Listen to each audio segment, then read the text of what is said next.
Beto tonight. Beto O'Rourke kicked off his 2020 presidential campaign. Good morning. Hey, good morning, everybody. Thank you very much. You got it. And he's starting it all the same way that he ran his Texas Senate campaign. He drove himself to his first stop in Iowa. He went from city to rally support.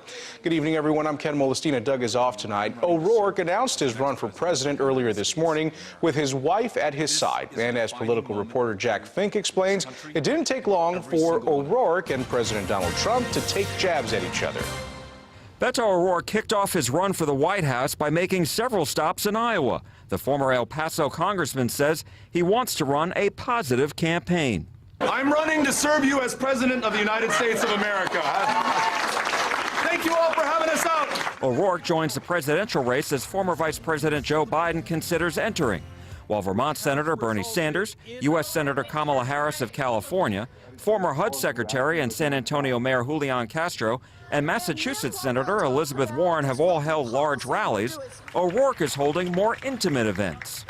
The only way I have any hope of effectively serving you as president is to first meet you, learn from you, understand these challenges that I just described from your perspective, and have this conversation. During an interview, CBS's Gayle King asked him if he still supports impeaching President Trump. It's beyond the shadow of a doubt to me that if there was not collusion, there was at least the effort to collude with a foreign power. Beyond the shadow of a doubt that if there was not obstruction of justice, there certainly was the effort to obstruct justice. Meantime, the president criticized O'Rourke.